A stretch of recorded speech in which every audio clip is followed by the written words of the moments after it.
अस्पतालों पर हमले हो रहे हैं, स्कूल के बच्चे मारे जा रहे हैं। क्या इस पर भारत को नहीं कहना चाहिए? प्रधानमंत्री नरेंद्र मोदी संयुक्त अरब अमीरात के राष्ट्रपति से बात कर सकते हैं। प्रधानमंत्री नरेंद्र मोदी बात कर सकते हैं इस्राएली प्रधानमंत्री बेंजामिन नेतन्याहू से, मगर ईरान के बारे में एक शब्द नहीं। यह अपने आप में कई सवाल पैदा करता है।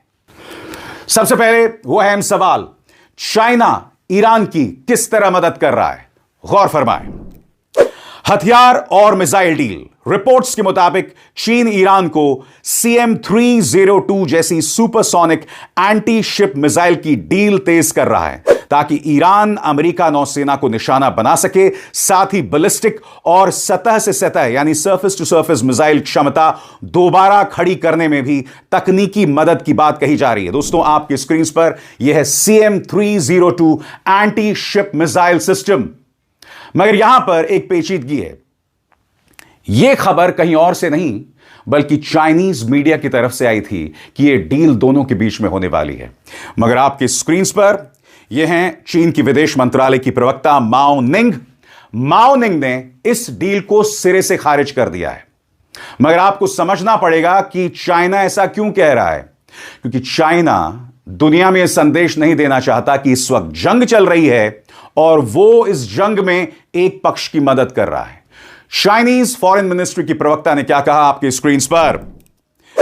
चीनी विदेश मंत्रालय की प्रवक्ता माओ निंग ने कहा कि इस डील की खबर एक गलत सूचना फैलाने वाली मुहिम का हिस्सा है। उन्होंने कहा कि यह रिपोर्ट सच नहीं है। एक जिम्मेदार बड़े देश के तौर पर चीन हमेशा अपनी अंतर्राष्ट्रीय जिम्मेदारियों का पालन करता है। चीन दुर्भावनापूर्ण तरीके से जोड़कर बात करने और गलत जानकारी फैलाने वालों का विरोध करता है और उम्मीद करता है कि संबंधित पक्ष ऐसा रास्ता चुने जो तनाव कम करने में मदद करे।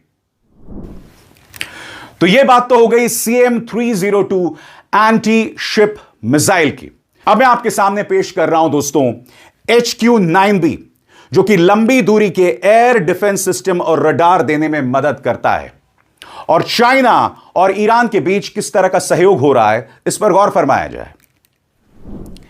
एयर डिफेंस सिस्टम, कहा जा रहा है कि चीन HQ-9B जैसी लंबी दूरी के एयर डिफेंस सिस्टम और रडार देने में मदद कर रहा है ताकि इस्राइल F-35 जैसे विमानों के खिलाफ ईरान की हवाई सुरक्षा मजबूत कर सके। यानी कि इस्राइली F-35 प्लेन के जवाब में जो रडार सिस्टम चाइना मदद कर रहा है ईरान की, वो है HQ-9B रडार सिस्टम। आगे, साइबर और डिजिटल सुरक्षा। जनवरी 2026 से चीन कथित तौर पर ईरान में पश्चिमी सॉफ्टवेयर हटाकर चीनी सिस्टम लगा रहा है ताकि CIA और मोसाद जैसी एजेंसीज की साइबर घुसपैठ रोकी जा सके। क्योंकि आपको याद होगा दोस्तों, जब से जंग शुरू हुई है, आपने गौर किया होगा, अक्सर जब भी इस्राइल प्रहार करता है किसी भी देश पर, तो वहां पर साइबर अटैक भी करता है। इनफैक्ट एक ऐप है जो ईरान पे चल रहा है, उस ऐप के जरिए उसे हैक करके इस्राइल ने भ्रामक जानकारी फैलाने की कोशिश की कि हथियार डाल दो और व्यवस्था के खिलाफ बगावत करो।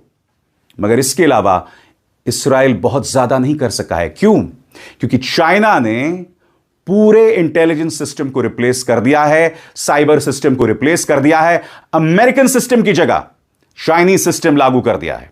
आगे, तेल खरीदकर आर्थिक सहारा। चीन अभी भी ईरान का बड़ा तेल खरीदार है। प्रतिबंधों के बावजूद अलग अलग नेटवर्क के जरिए भुगतान कर रहा है, जिससे ईरान को युद्ध के दौरान पैसे मिलते रहें। Diplomatic support. चीन ने अमेरिका इस्राइल की कार्रवाई को आक्रामक बताया है और सीज फायर की मांग की है। अंतर्राष्ट्रीय मंचों पर वो ईरान को पूरी तरह अलग थलग पड़ने से बचाने की कोशिश करता है। रूस ईरान के साथ रणनीतिक तालमेल। चीन, रूस और ईरान मिलकर नौसेना अभ्यास और इंटेलिजेंस शेयरिंग जैसे कदम उठा रहे हैं ताकि अमेरिका को यह संदेश जाए कि ईरान अकेला नहीं पड़ रहा है। इसलिए बहुत जरूरी हो जाता है कि जेफरी सैक्स क्या चेतावनी देते हैं, क्या है उनकी मुख्य चेतावनी, गौर फरमाया जाए। सैक्स का कहना है कि खामेनी की हत्या ने हालात को बेहद खतरनाक बना दिया है और इससे मिडिल ईस्ट में आग फैल सकती है। अगर ये लड़ाई लंबी चली और बड़ी ताकतें जैसे रूस और चीन किसी ना किसी रूप में शामिल हो गए तो मामला ग्लोबल टकराव की तरफ जा सकता है। उनका तर्क है कि अमेरिका एक साथ कई मोर्चों पर उलझ रहा है, ईरान के साथ खाड़ी में, रूस के साथ यूक्रेन में और चीन के साथ एशिया में। ये मिलकर वैश्विक स्तर का संकट पैदा कर सकते हैं। आपको ये समझना पड़ेगा दोस्तों कि अमेरिका पर काबिज है ये शख्स, अमेरिकी राष्ट्रपति डोनाल्ड ट्रंप, जिनके मानसिक संतुलन पर सवाल उठाए जा रहे हैं। अमेरिका इस वक्त, जैसा कि जेफरी सैक्स कह रहे हैं, कई मोर्चों पर उलझ रहा है। इसका मतलब आप जानते हैं, जब आप कई मोर्चों पर उलझते हैं तब गलती की गुंजाइश होती है, तब किसी तरह के मिसकम्युनिकेशन की गुंजाइश बनी रहती है। और ऐसे में अगर अमेरिका और रूस में किसी तरह का छोटा सा सैनिक टकराव शुरू हुआ, जिसका इशारा जेफरी सैक्स कर रहे हैं, तो आप जानते हैं यह वर्ल्ड वॉर 3 की तरफ हमें ढकेल सकता है। और दूसरा, द चाइनीज कनेक्शन, किस तरह से चीन पर्दे के पीछे ईरान की मदद कर रहा है और यह अमेरिका और इस्राइल के लिए जबरदस्त सिरदर्द का सबब है। मगर उससे पहले बहुत ही त्वरित अंदाज में, ब्रेकिंग न्यूज के अंदाज में मैं आपके सामने पेश करना चाहता हूं कि पिछले 12 घंटों में क्या हुआ। अगर आप अभी अभी इन खबरों पर निगाह डाल रहे हैं, आपके स्क्रीन पर एक एक करके। ट्रंप ने कहा युद्ध 4 हफ्ते चलेगा, इस्राइल कर रहा ईरान के रिहायशी इलाकों पर हमला,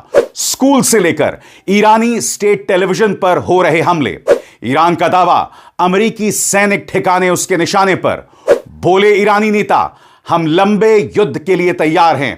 और चीन ने पहली बार की ईरान से बात। सही सुना आपने दोस्तों, चाइना ने पहली बार ईरान से बात की है। चाइनीज फॉरेन मिनिस्टर वांग यी ने बात की है ईरान के विदेश मंत्री अब्बास अराक्ची के साथ। और इस बातचीत के बारे में हमें क्या मालूमात है, आपके स्क्रीन पर। चीनी विदेश मंत्री वांग यी ने ईरानी विदेश मंत्री सैयद अब्बास अराक्ची से फोन पर बात की। चीन ने कहा कि वो ईरान की संप्रभुता, सुरक्षा, क्षेत्रीय अखंडता और राष्ट्रीय गरिमा की रक्षा के समर्थन में उसके साथ खड़ा है। साथ ही चीन ने कहा कि ईरान को अपने वैध और कानूनी अधिकारों व हितों की रक्षा करने का पूरा हक है। चीन ने अमेरिका और इस्राइल से अपील की कि वे तुरंत सैन्य कार्रवाई बंद कर दें, तनाव को और बढ़ने से रोकें और इस संघर्ष को पूरे मध्य पूर्व में फैलने से बचाएं।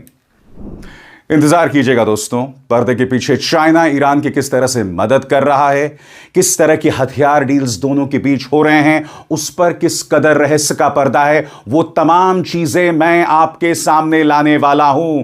मगर सबसे पहले दोस्तों, मैं आपको बतलाने वाला हूं अमेरिकी विदेश मंत्री मार्को रूबियो का एक निहायत ही वाहियात बयान। आप जानते हैं अमेरिकी विदेश मंत्री मार्को रूबियो क्या कह रहे हैं कि हमने ईरान पर इसलिए हमला कर दिया क्योंकि इस्राइल ने उस पर हमला किया था और हमें डर था कि ईरान हम पर हमला कर सकता है, इसलिए हमने ईरान पर हमला कर दिया। वो ईरान जो आपके साथ बातचीत कर रहा था, वो ईरान जो ये कह रहा था कि हमें अमेरिकी शर्तें मंजूर हैं बातचीत में, उस पर आपने हमला किया, उनके सुप्रीम लीडर खामेनी को मौत के घाट उतार दिया। वो मौत जिसके चलते आज दुनिया वर्ल्ड वॉर 3 के मुहाने पर है।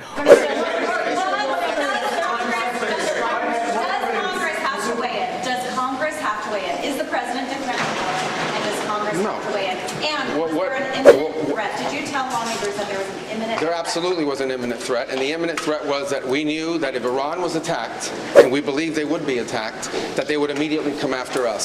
And we were not going to sit there and absorb a blow before we responded, because the Department of War assessed that if we did that, if we waited for them to hit us first after they were attacked, and by someone else, Israel attacked them, they hit us first, and we waited for them to hit us, we would suffer more casualties and more deaths. We went proactively in a defensive way to prevent them from inflicting higher damage. Had we not done so, there would have been hearings on Capitol Hill about how we knew that this was going to happen and we didn't act preemptively to prevent more casualties and more loss of life. इसी तरह की वाहियात बातें Donald Trump हो, Marco Rubio हो, अमेरिकी जनता को परोस रहे हैं। उनकी बौखलाहट साफ तौर पर दिख रही है। कभी कुवैती आसमान से उनके लड़ाकू विमान इस कदर गिरते हैं, जी हां, इस कदर गिरते हैं और बाल बाल उनके फाइटर पायलट्स बच जाते हैं। और बताया जा रहा है कि ये जो कुवैत में उनका फाइटर जेट गिरा था, इस पर हमला भी मित्र देश कुवैत ने कर दिया था। जिससे पता चलता है कि किस तरह से तालमेल की कमी है अमेरिका की तरफ से। मैं एक बात स्पष्ट कर दूं, ईरान के पास मिसाइल का जखीरा है। ईरान की चुनौती बहुत कठिन है। अभिसार शर्मा को दीजिए इजाजत। नमस्कार।